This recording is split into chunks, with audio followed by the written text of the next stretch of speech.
Bismillah. Assalamualaikum warahmatullahi wabarakatuh. Innal hamdalillah nahmaduhu wa nasta'inuhu wa nastaghfiruh wa na'udzubillahi min syururi anfusina wa min sayyiati a'malina may yahdihillahu fala mudhillalah wa may yudlil fala hadiyalah. Asyhadu an la ilaha illallah wahdahu la syarikalah wa asyhadu anna Muhammadan abduhu wa rasuluh. Wassalatu wassalamu ala rasulillah wa ala alihi wa ashabihi wa mawala. A'udzu billahi minasyaitonir rajim. Ya ayyuhalladzina amanu taqullaha haqqa tuqatih wa la tamutunna illa wa antum muslimun. Amma ba'd. Fa inna asdaqal hadits kitabullah wa khairal hadi hadi Muhammad sallallahu alaihi wasallam wa syarrul umuri muhdatsatuha. Masyaallahu kan wa ma lam yashalam yakun la haula wala quwata illa billah. Alhamdulillah, ikhwan jamaah salat maghrib Masjid Al-Hidayah yang dimuliakan Allah Subhanahu wa taala. Kita akan melanjutkan kajian Sirah Nabawiyah yang pada kesempatan ini akan menginjak pada bagian ke-14 ya. Namun mari kita awali majelis ini dengan baca doa menuntut ilmu. Bismillahirrahmanirrahim. Rabbi zidni ilman, Allahumma anfa'ni bima 'allamtani wa 'allimni ma yanfa'uni warzuqni ilman yanfa'uni. Amin Allahumma. Pada kesempatan yang lalu kita sudah bahas bagian ke-13 ini ya, tentang keadaan bangsa Arab. Jadi sebelum masuk ke ke-14 saya murojaah sebentar. Bahwasanya orang-orang Arab sebelum kedatangan Islam mereka menyembah berhala dan mensucikan patung-patung atau sesembahan mereka. Kebiasaan mereka juga membunuh anak laki-laki karena takut miskin dan kelaparan, mengubur hidup anak perempuan karena takut malu dan celaan. Kemudian mereka suka berselisih, bertengkar disebabkan masalah yang sepele, di mana segolongan mereka memerangi golongan lain dengan mudahnya. Nah, kemudian ini adalah iskaliyatud dakwah ala ahdi Nabi sallallahu alaihi wasallam, di problematika dakwah pada zaman Nabi sallallahu alaihi wasallam. Pertama adalah asyirku billah, mereka musyrik kepada Allah. Kemudian at-tafriq bainahum ala firaq, berpecah belah di antara mereka atas kelompok-kelompok, atas golongan-golongan. Mura'atur ri'asah alaihi min anfusihim, ambisi kepemimpinan ya atas mereka dari diri mereka sendiri. Jadi kalau kena ambisi itu mereka menghalalkan segala cara untuk menjadi pemimpin. Itu kebiasaan orang jahiliyah. At-tahrib fi milati Ibrahim, melakukan penyimpangan atau pelanggaran dari milah Ibrahim, dari ajaran Nabi Ibrahim. Intisarul ma'asi, tersebarnya kemaksiatan ya, berbagai macam kemaksiatan itu diawali dengan kesyirikan tadi. Jadi termasuk sampai menghalalkan ibu kandungnya sendiri untuk digauli, dianggap sebagai harta waris apabila bapaknya meninggal. Kemudian dunia ibtigauha, dunia menjadi tujuan. Jadi mereka menjadikan penghormatan, kemuliaan itu kepada yang bersifat duniawi, bukan karena ketakwaannya, bukan karena ibadahnya, bukan karena akhlaknya, tapi karena hal yang faktor duniawi seperti yang jabatan, harta dan sebagainya. Nah, kemudian kita sudah bahas pengertian jahiliyah ya, ini jahiliyah sebelum Islam, menyembah malaikat, menyembah jin, ruh leluhur dan hantu, menyembah bintang. Kemudian dalam sosial budayanya berselisih dan bersaing, berpecah belah. Kemudian juga mabuk, judi dan zina dan lain-lain. Ini 4 perkara jahiliyah yang sudah kita bahas. Dalam Al-Quran ada sangkaan jahiliyah, itu sangkaan buruk kepada Allah ya. Nah, ini adalah seperti terjadi pada saat perang Ahzab. Nah, demikian pula di surat Al-Imran ayat 154 mereka menyangka tidak benar terhadap Allah SWT. Ini disebut dengan sangkaan jahiliyah. Kemudian ada disebut dengan hukum jahiliyah. Hukum jahiliyah adalah ketika kita melakukan atau melaksanakan hukum di luar ketentuan Allah dan Rasul. Kemudian ada lagi tentang tabarruj jahiliyah. Itu adalah kebiasaan orang-orang jahiliyah, terutama perempuan-perempuan mereka yang berhias dan bertingkah laku seperti orang-orang jahiliyah. Ya, mereka keluar dengan lenggak-lenggok, kemudian memakai minyak wangi, tampil indah, menarik, menawan untuk orang lain, bukan untuk suaminya. Nah, inilah kebiasaan orang jahiliyah. Disebutnya oleh Allah tabarruj jahiliyah dalam surat Al-Ahzab ayat 33. Ada lagi disebut dengan fanatisme golongan. Ya, ini juga termasuk kesombongan jahiliyah. bangga dengan kelompok, bangga dengan suku, ya, bangga dengan turunan, itu juga termasuk kesombongan jahiliyah. Jadi pernah terjadi ketika kaum Ansor dan Muhajirin hanya karena masalah sederhana, ya, kaum Ansor itu salah seorang orang Ansor ditepuk pahanya, ditepuk pinggulnya, ya, ditepuk pinggulnya, kemudian tersinggung karena di budaya Timur Tengah itu menepuk pinggul itu dianggap sebagai tindakan homoseksual, ya. Maka kemudian marah, lalu dia memanggil, wahai kaum Ansor. Orang Muhajirin juga memanggil, wahai kaum Muhajirin. Maka Rasulullah datang dan menyatakan, ada apa dengan panggilan-panggilan jahiliyah yang kalian lakukan? Jadi walaupun Muhajirin dan Ansor itu kalimat yang dari Al-Quran, dari Allah SWT di surat At-Taubah ayat ke-100, ya, wasabiqunal awalun minal muhajirin wal ansor. Nah, tetapi ketika dibanggakan, maka menjadi itu bentuk kesombongan jahiliyah. Nah, kemudian disebutkan juga oleh Rasulullah SAW bahwa sesungguhnya Allah telah menghilangkan dari hati kalian sifat kesombongan jahiliyah dan kebanggaan terhadap nenek moyang. Manusia hanya dua, mukmin bertakwa atau orang bejat yang celaka. Semua manusia adalah anak Adam, dan Adam diciptakan dari tanah. Hadis riwayat Ahmad dan Abu Daud. Nah, kemudian ada karakter jahiliyah, ya, karakter jahiliyah, di mana disebutkan bahwa jahiliyah itu adalah aniyahah min amril jahiliyah. Ini meratap itu adalah merupakan bagian daripada tindakan jahiliyah. Meratapi mayit, ketika ada orang meninggal, dia histeris, menjerit-jerit, mencakar muka, merobek baju, itu tindakan jahiliyah. Nah, Nabi juga mengingatkan ada 4 karakter jahiliyah, kebiasaan umat ini yang itu merupakan tradisi jahiliyah dan tidak akan mereka tinggalkan. Artinya sampai sekarang akan terus ada. Apa? Pertama, kata Nabi, adalah menyombongkan nasab, bangga dengan keturunan, bangga dengan saya ini turunan fulan, ya, akhirnya timbul masalah dari situ. Kemudian ada lagi mencela orang karena nasab, ente, saya tahu bapak kamu, saya tahu keturunan kamu, gitu ya. Nah, ini juga tindakan jahiliyah. Lalu kemudian ada meminta hujan dengan bintang, seperti para dukun, ya, ada istilahnya di sarang, gitu ya, dilakukan ritual untuk supaya turunnya hujan. Nah, kemudian meratapi mayit yang sudah meninggal. Jadi kemudian itu termasuk tindakan jahiliyah. Lalu kemudian satu ketika Abu Dzar, ya, dalam satu pertemuan Khalid bin Walid mengundang para sahabat untuk membicarakan strategi perang. Lalu kemudian dimintalah usul dari beberapa sahabat itu. Abu Dzar Al-Ghifar mengusulkan satu strategi. Tapi kemudian Bilal bin Rabah merasa tidak pas. Tiba-tiba nyeletuk, kayaknya nggak pas, gitu ya. Jadi ungkapan itu tersinggung bagi Abu Dzar karena merasa diremehkan. Lalu kemudian Abu Dzar meminta, diam wahai anak wanita hitam. Nah, diungkapkan seperti itu tentu suatu penghinaan, mencela nasab. Lalu Bilal bilang kepada Rasulullah SAW, ya Rasulullah, Abu Dzar Al-Ghifar telah menyebutkan aku ini anak wanita hitam. Nah, kemudian tidak lama kemudian Abu Dzar bertemu dengan Rasulullah SAW. Kemudian Rasul bertanya, ya Abu Dzar, benarkah engkau telah berkata demikian kepada Bilal? Benar ya Rasulullah. Kata Rasulullah, ketahuilah Bilal bin Rabah itu terompahnya sudah ada di surga, sudah terdengar di surga. Maksudnya adalah Rasul memberikan satu isyarat bahwa Bilal bin Rabah itu dimuliakan Allah. Maka Abu Dzar Al-Ghifar merasa nyesal telah menghina Bilal. Maka kemudian kata Rasul begini, innaka mru'un fika jahiliyah. Sesungguhnya engkau Abu Dzar, dalam mulutmu itu ada urusan jahiliyah. Maksudnya ada kata-kata yang tidak selayaknya diungkapkan. Maka kemudian Abu Dzar Al-Ghifar mencari Bilal. Nah, tibalah ketemu dengan Bilal. Maka begitu lihat Bilal lewat, Abu Dzar Al-Ghifar langsung di hadapan Bilal. Ia menempelkan salah satu pipinya, dan pipi yang lain minta diinjak oleh Bilal bin Rabah. Ya Bilal, injaklah pipiku, ya. Engkau lebih mulia daripada aku. Nah, maksudnya permohonan maaf. Nah, kemudian Bilal bin Rabah duduk lalu memegang pundak Abu Dzar, sudahlah saudaraku, aku sudah memaafkanmu.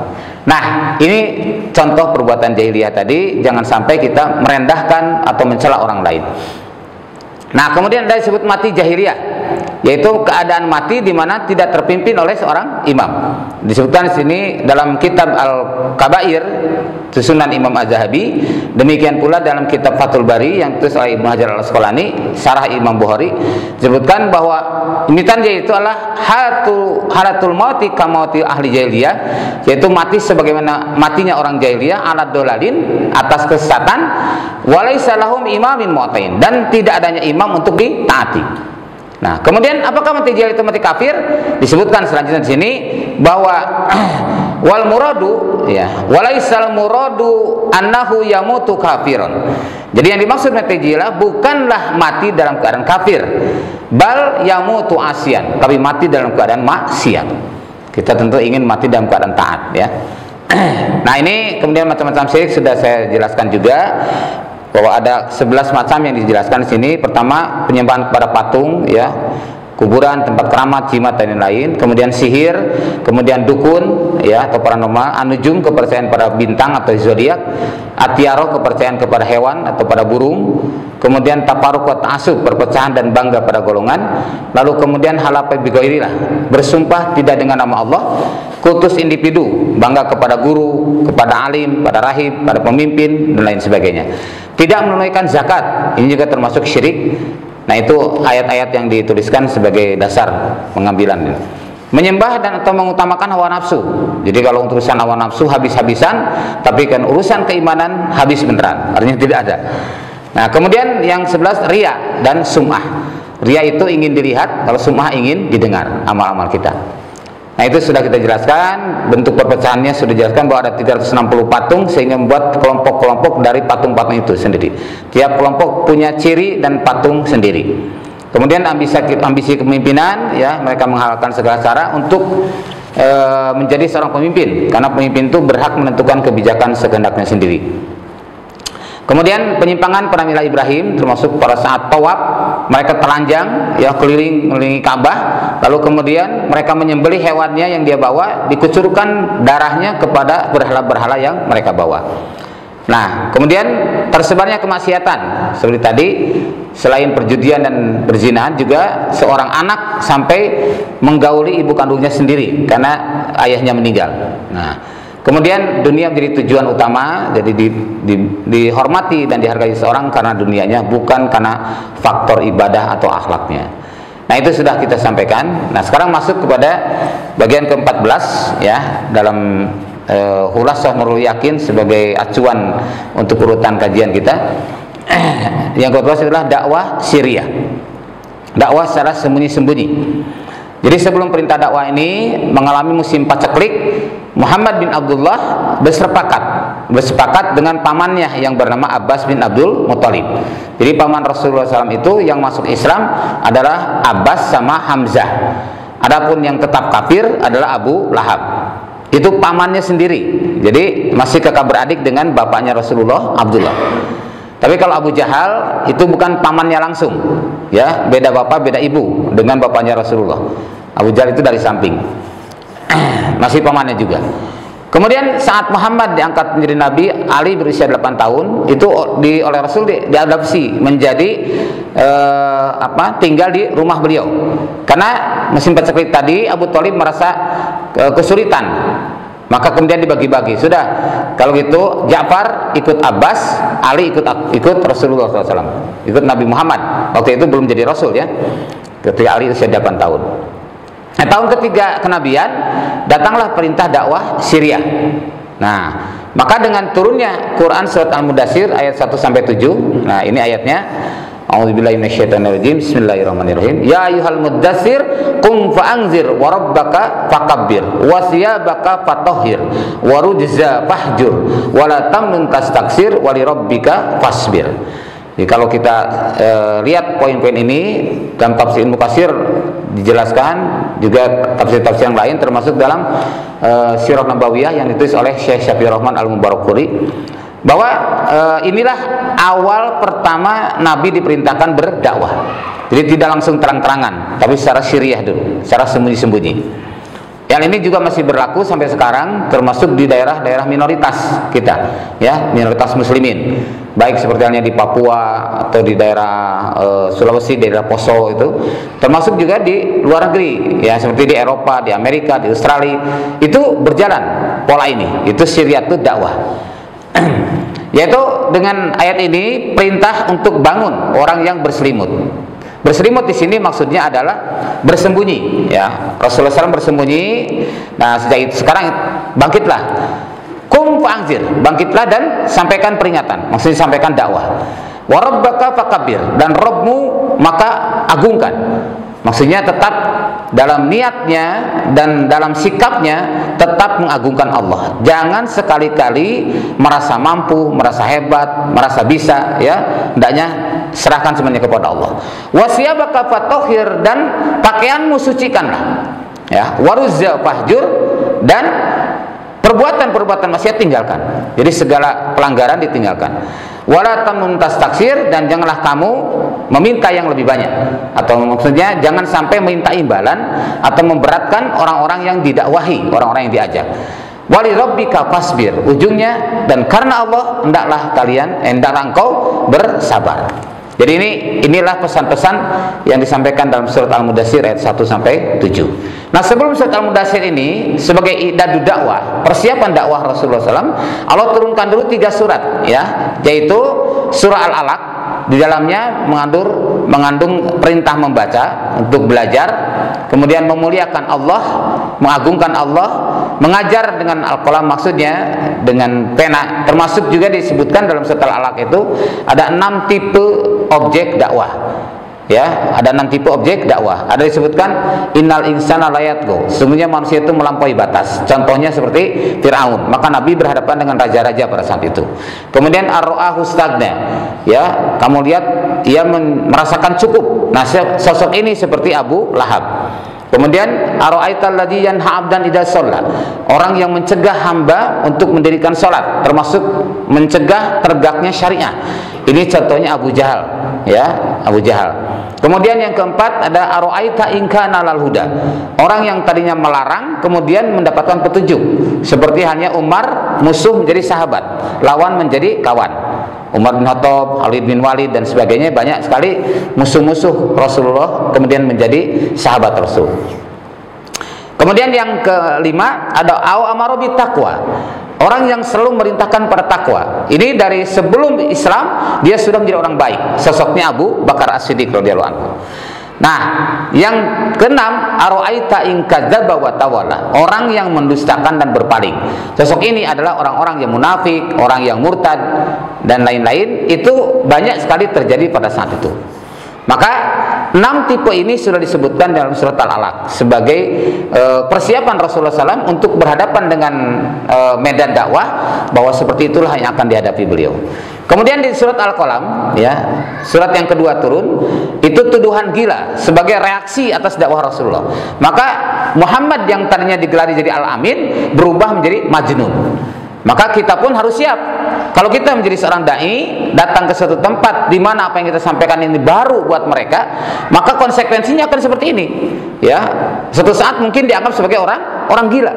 Ya, seperti hanya Rasulullah SAW. Nah, maka tuduhan gila ini oleh Allah diberikan hiburan. Nun wal qalami wa ma yasrun. Ya, demi kolam. Nah, nun demi kolam. Wa ma yasrun, apa-apa yang mereka tulis. Maksudnya mereka sangka, yang mereka duga. Ma anta bi nikmati rabbika bimajnun. Muhammad, sebenarnya engkau tidaklah menjadi orang yang gila. Justru engkau mendapatkan nikmat dari Allah. Tuh, ya. Ma'anta bi nikmati rabbika bimajnun. Wa innalaka la ajran ghairu mamnun, dan sesungguhnya bagimu pahala yang tidak pernah putus, akan terus mengalirnya. Wa innaka la ala khuluqin azim, dan sesungguhnya engkau adalah berada pada akhlak yang agung. Nih, ini sebagai hiburan Allah kepada Rasulullah untuk supaya Rasul tidak bersedih dengan tuduhan-tuduhan itu. Kemudian biaikumul maftun, nanti kamu akan tahu siapa yang gila sebenarnya di antara kalian. Apakah engkau Muhammad atau mereka sebenarnya gila? Nah, jadi diungkapkan demikian. Nah, ini surat Al-Qalam ya. Jadi Rasulullah tahu akan reaksinya seperti ini dan sebagainya, sudah digambarkan di surat Al-Alaq dan Al-Qalam. Nah, yang ketiga surah Al-Muzammil. Ya ayyuhal muzammil. wahai orang yang berselimut. Kalau berselimut di sini maksudnya selimut yang biasa dipakai oleh kita dalam tidur. Ya. Kum, katakan, berdirilah. Qumil laila illa qalila. Berdirilah di waktu malam kecuali sedikit. Maksudnya tidak semalam suntuk, ya, tapi sedikit saja. Sebagian dari malam itu dipakai untuk sholat malam. Ya.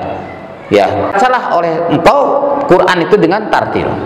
Jadi ini sebagai satu perintah Allah SWT kepada Rasulullah untuk mempersiapkan mentalitas sebagai seorang dai, adanya tazkiyatun nafsi, yaitu pembersihan diri. Tadi ada tafaquh fidin, ya, menyiapkan ilmu, menyiapkan agama. Waratil Qur'ana tartila, termasuk dalam ini persiapan beliau untuk menyampaikan dakwah.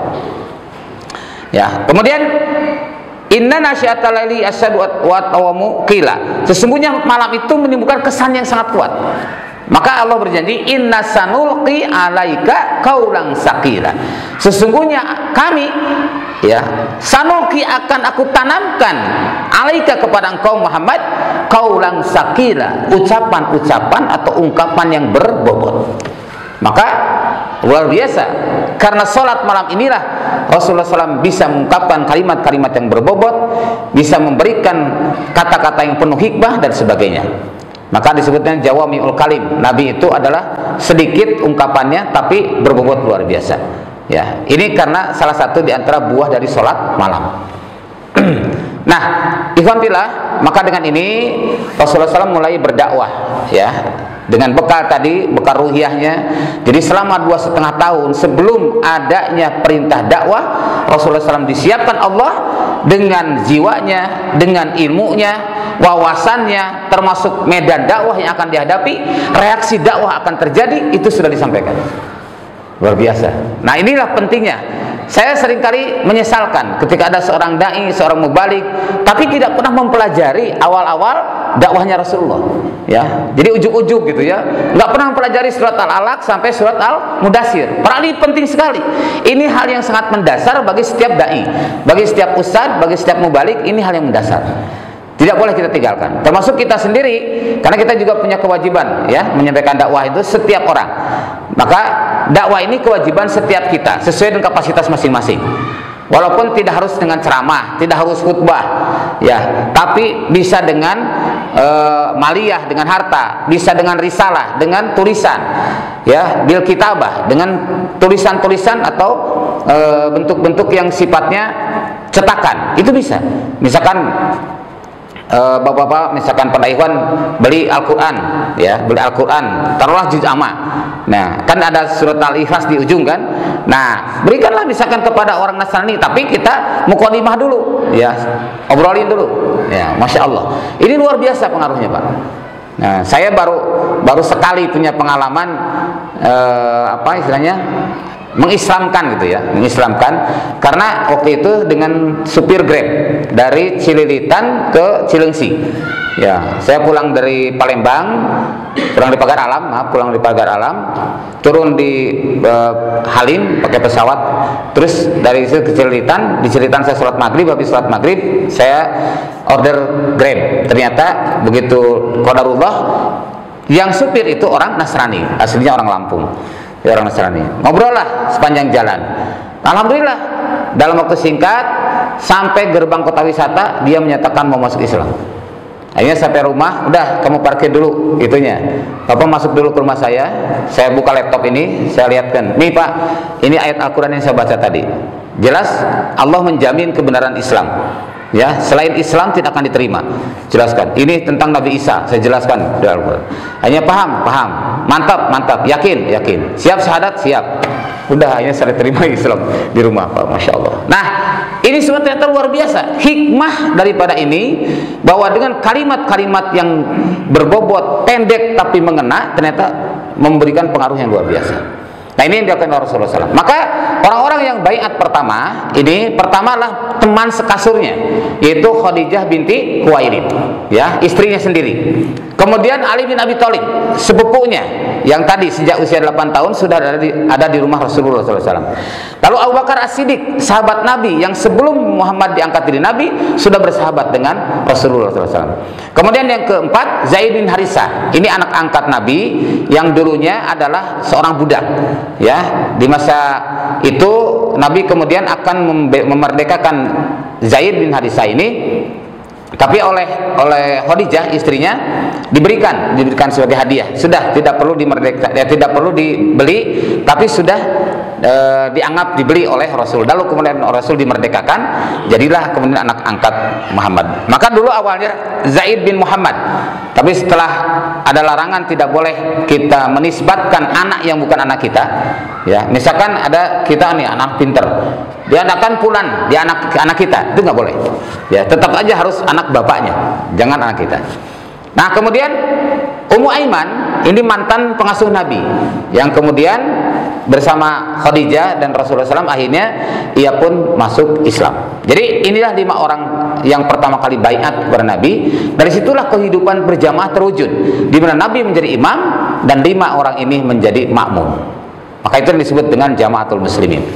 Nah, kemudian yang baiat berikutnya antara lain Utsman bin Affan. Ini sebagian besar diajak oleh Abu Bakar As-Siddiq, ya, karena Abu Bakar ini salah seorang tokoh ya di masa itu, mengajak Utsman bin Affan yang kemudian kan akhirnya jadi khalifah ketiga, bahkan menjadi mantu Rasulullah SAW.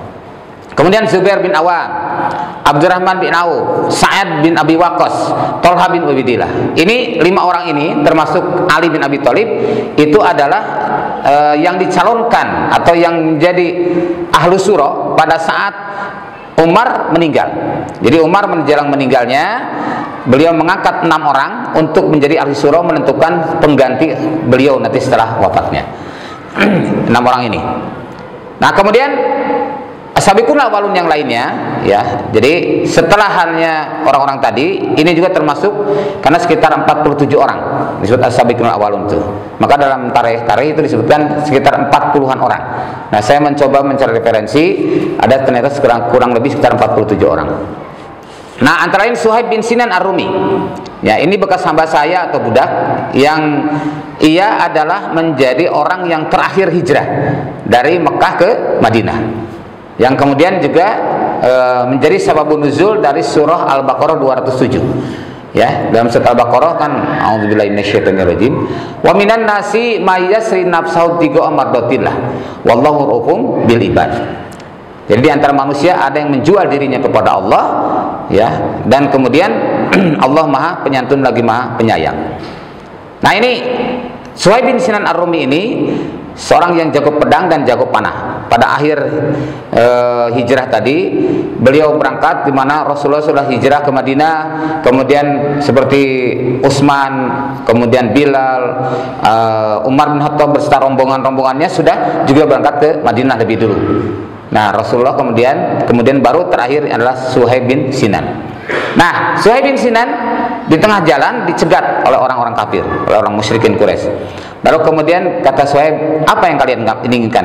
Kalian ingin perang denganku atau inginkan harta? Kalau ingin perang denganku, kalian tahu siapa aku.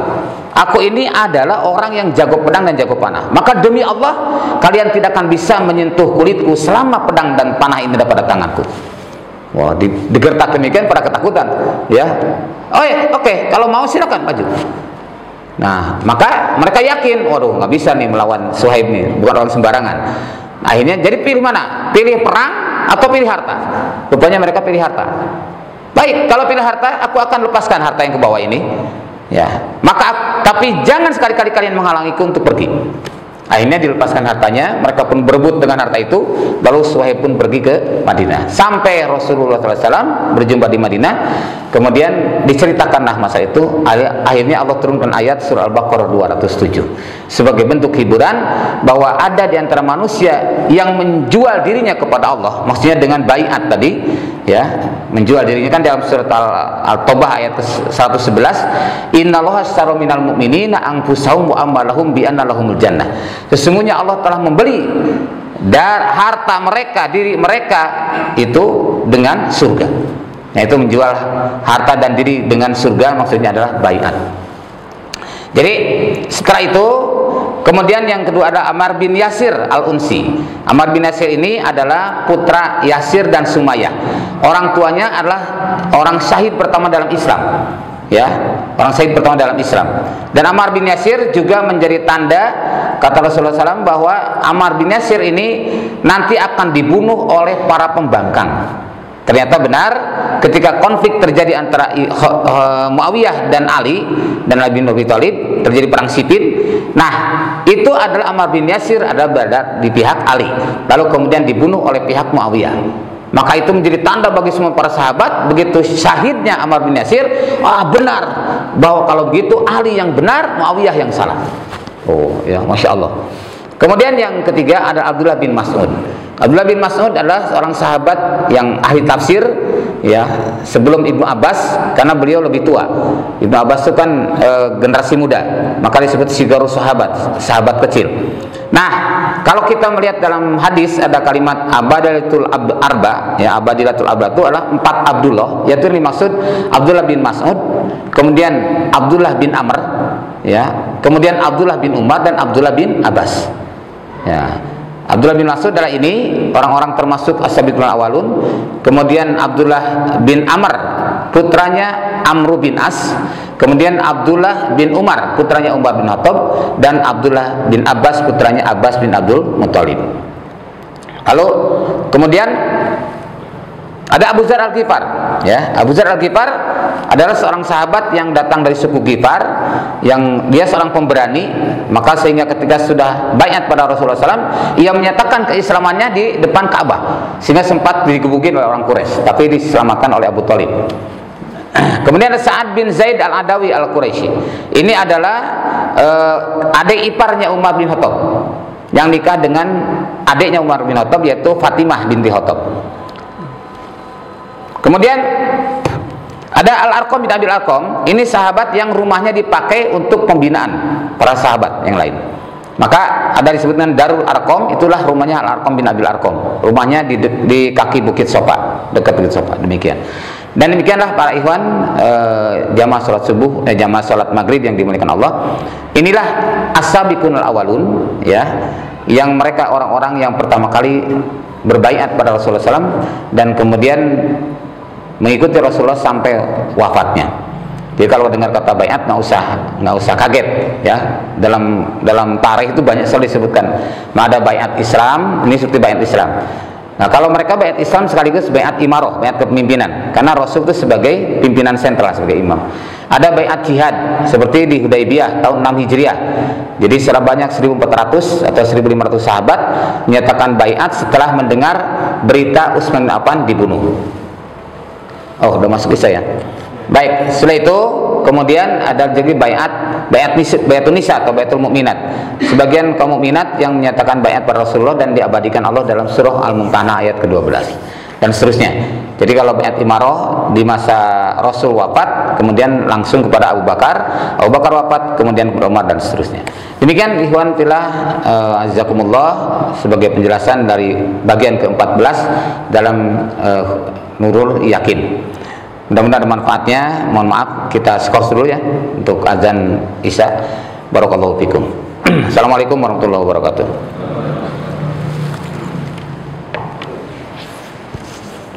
Silakan azan dulu atau memberikan komentar apa yang saya jelaskan tadi. Soal dakwah itu, Kenapa? soal dakwah tadi. Iya. Kan ada itu juga ya, hadisnya sampaikan walaupun satu ayat. Iya. Artinya kita kalau cuma satu ayat bisa berdakwah juga.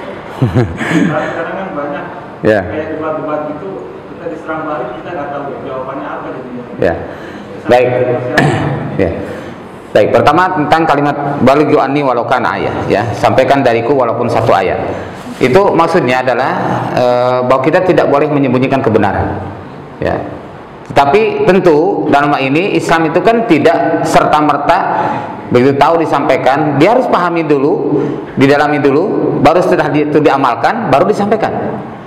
Ya, sesuai dengan dalam setelah asli kan ada sebelum adanya tawasaw bil haq wa tawasaw bis sabr, itu dengan iman dulu. Makanya pertama mengimani Islam, mengamalkan Islam, ya, mengimani, kemudian mengilmui, lalu mengamalkan, baru mendakwahkan, baru puncaknya sabar dalam Islam. Begitu. Jadi tidak serta-merta. Maka dalam kalau sudah kita pahami, sudah kita yakini, sudah kita amalkan, kewajiban kita untuk menyampaikan. Tentu dengan beberapa tingkatan. Kata Nabi, "Mar'a minkum munkaron falyughayyir biyadi." Kalau kamu melihat satu kemungkaran atau satu pelanggaran, maka rubahlah dengan tanganmu, dengan kekuatan dan kekuasaan, dengan kewenanganmu. Apabila tidak mampu, maka dengan lisan. Ya, di Al-Quran disebutkan tawasaw bil haq, tawasaw bis sabr, tawasaw bil marhamah. Nasihati dengan benar, itu dengan Quran dan Sunnah, dengan sabar, tidak emosional, dan dengan kasih sayang, tidak dengan kebencian.